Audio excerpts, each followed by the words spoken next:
Mentrestant, un miler de records, de moments i de paraules. El primer, preciosa. La segona vegada que Carol s'havia trobat amb ell als grans magatzems. Un miler de records del rostre de Carol, la seva veu. Moments de ràbia i d'alegria van passar per la seva ment com la cua d'un cometa. I ara era una distància i un espai color blau clar.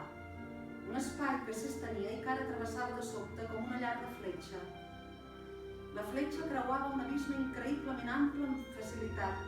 Semblava que s'arquegés més i més en l'espai i no s'aturés mai. Aleshores es va adonar que encara estava unida a Carol, que tremolava violentament i que la fletxa era ella mateixa. Va veure els cabells pàl·lids de Carol sobre els seus ulls i el cap de Carol ben al costat del seu.